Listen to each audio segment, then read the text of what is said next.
Hello, Hello, everyone. Bem-vindos a mais uma aula. Continuando então, como eu disse, são 3 semanas aí de revisão dos conteúdos que a gente viu.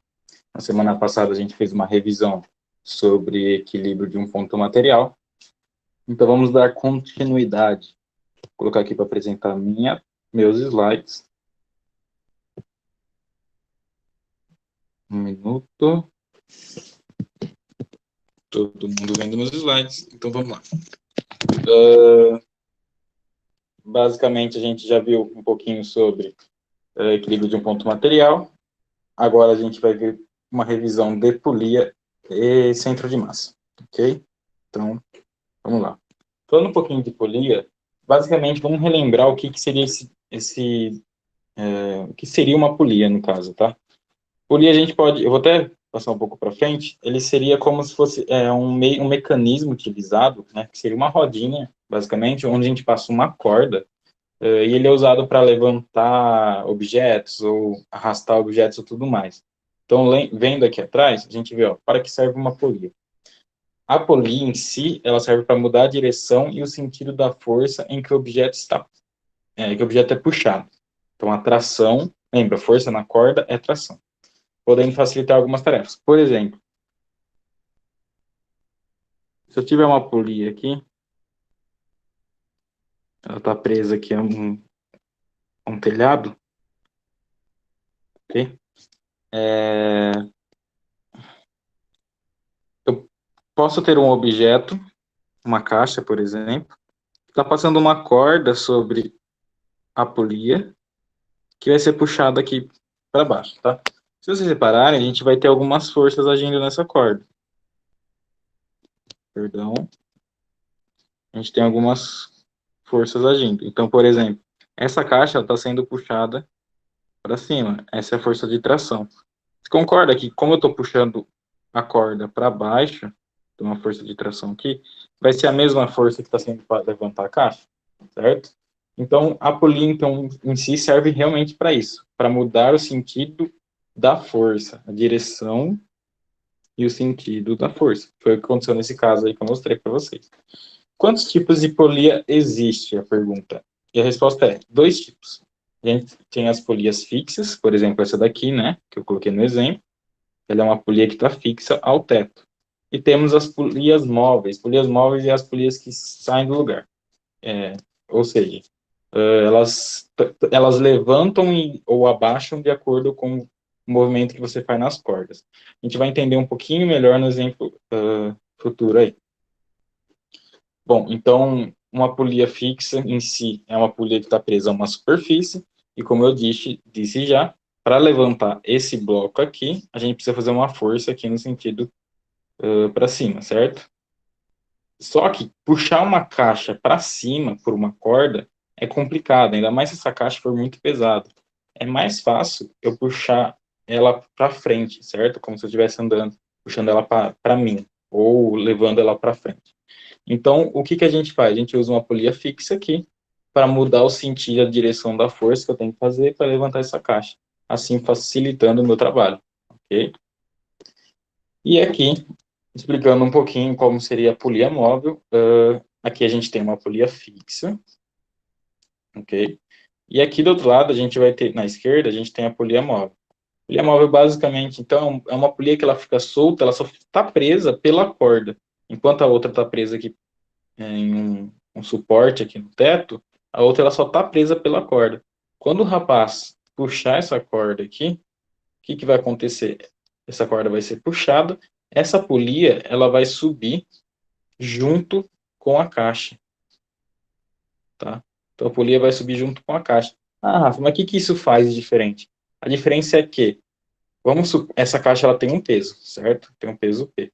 Na hora que o rapaz for puxar ela, vai ser difícil, ele tem que fazer uma força suficiente para ser o mesmo valor desse peso P para erguer ela. A polia móvel reduz essa força que ele precisa fazer em dois. Por quê? Porque ela distribui uma parte para a parede aqui, ó, para essa corda da parede, e a outra parte é a corda que o rapaz vai puxar. Então, o peso, ou seja, a força que ele faz necessária ser feita por ele para levantar a caixa é a metade. ok? Então, a gente tem uma equaçãozinha que representa qual é essa força que ele precisa fazer. Vou pegar uma canetinha aqui.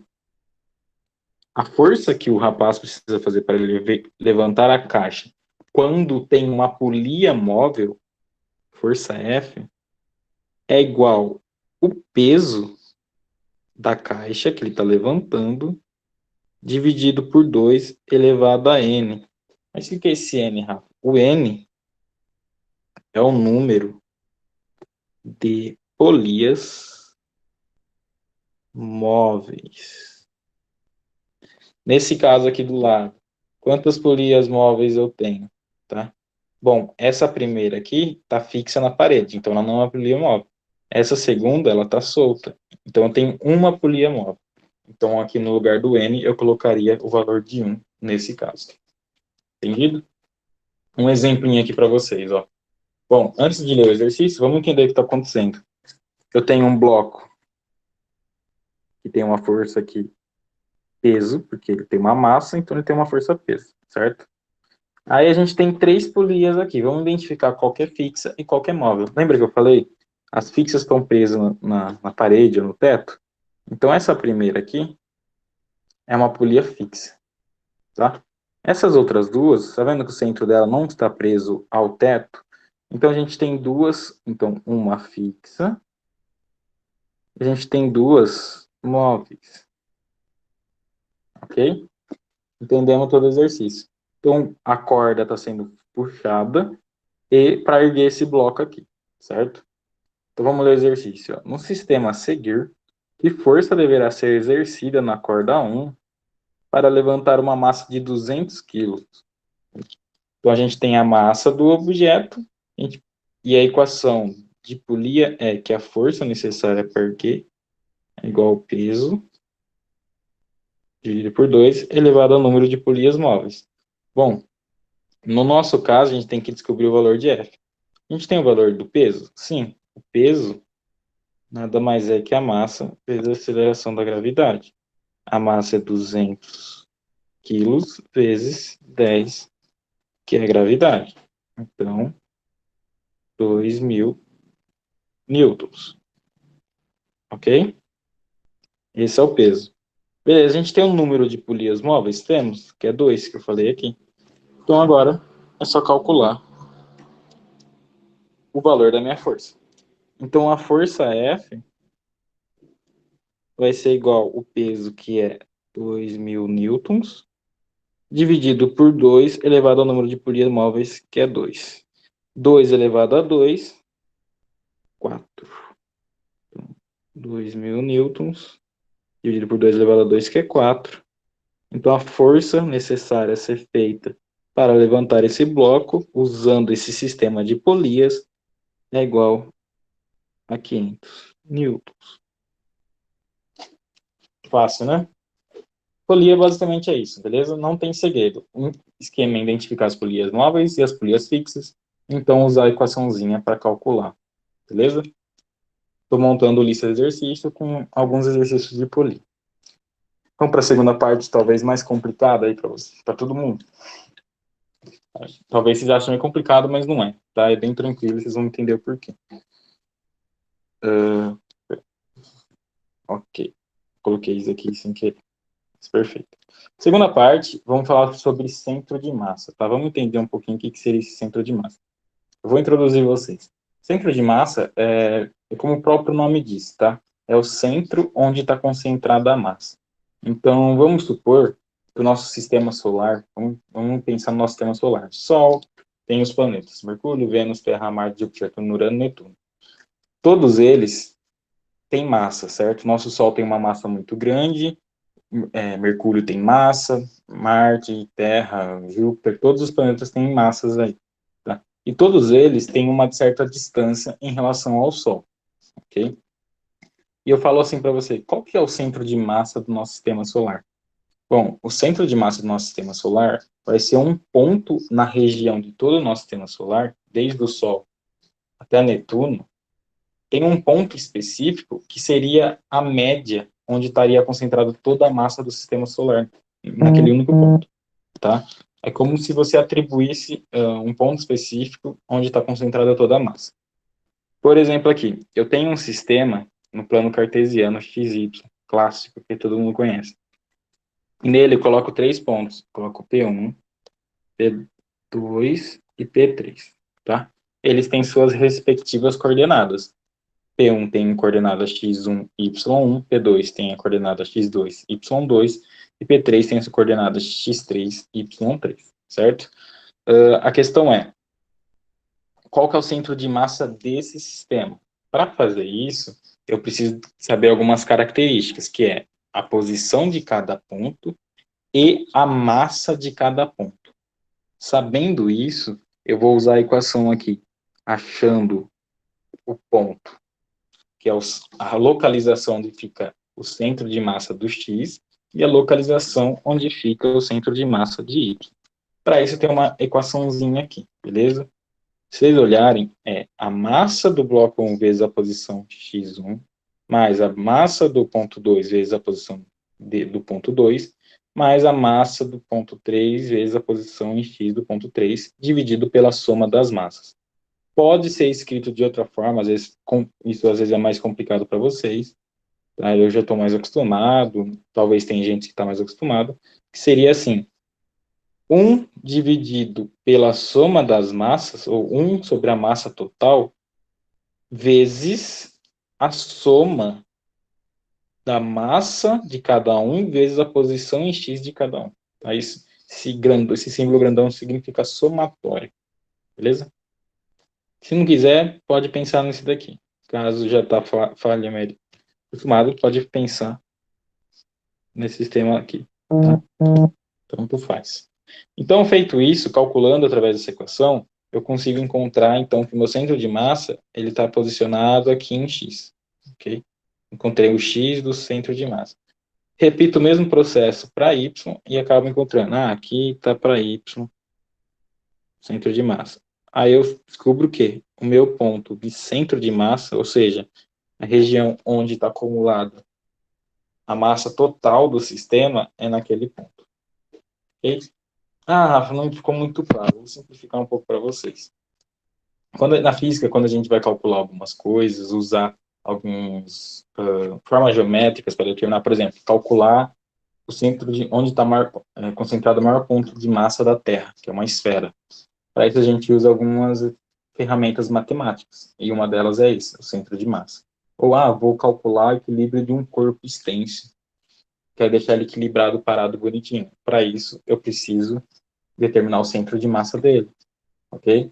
Então, é isso, para isso que a gente usa. Na engenharia é muito usado. Aqui, ó, se eu tenho um triângulo, no caso, tem algumas formas geométricas que o centro de massa é localizado na parte central,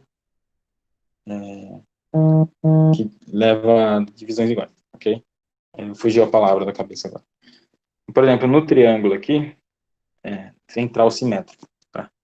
Então, no triângulo aqui, o centro do triângulo é o centro de massa. Mesma coisa, o centro do quadrado, o centro do círculo, o centro do retângulo é o centro de massa dos objetos, ok? Vou fazer um exercício para vocês terem como exemplo aí, depois resolverem a lista de vocês, ok? Eu já peguei um exercício mais difícil para fazer, ok? Então, vamos lá.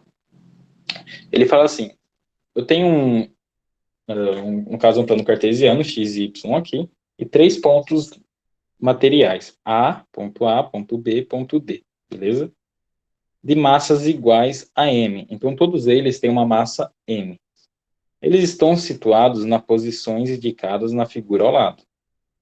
Determine as coordenadas do centro de massa do sistema desses pontos materiais. Então, o ponto A, o ponto B e o ponto D, eles têm a mesma massa, porque eles têm a massa M, valor M, beleza?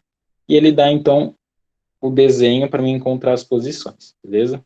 Primeira coisa, quando eu mostrei a equação para vocês, eu calculo o x e depois eu calculo o y.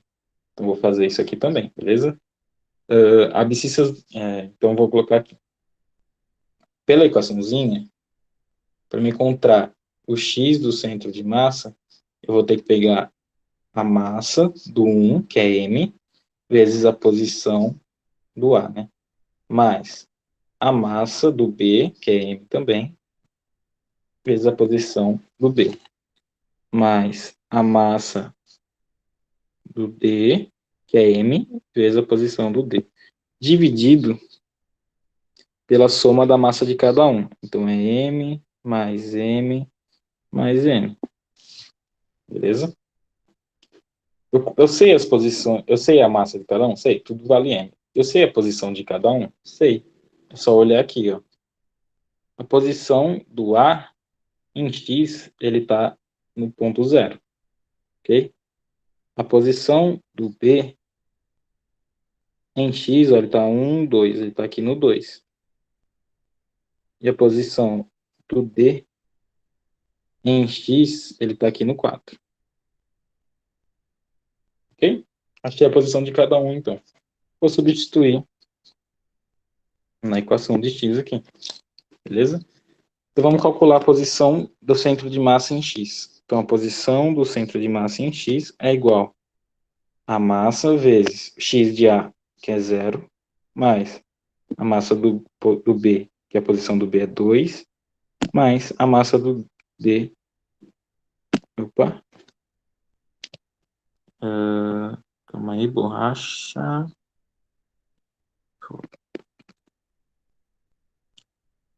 Caneta.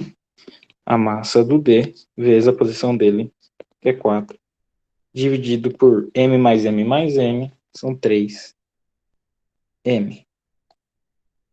Isso é igual a gente tem 2M mais 4M. Dividido por 3M. 2M mais 4M. 2M mais 4M. 6M. Dividido por 3M. Isso é igual. Ó, 6 dividido por 3, 2. M com M, corta, corta. Isso é igual a 2, como é posição, centímetro. Então, a posição em X do centro de massa é 2 centímetros. Está localizado aqui nesse ponto. Beleza? Agora eu vou apagar aqui algumas coisas. Ó. A gente já descobriu tudo. Vamos apagar aqui as informações. Para fazer em Y.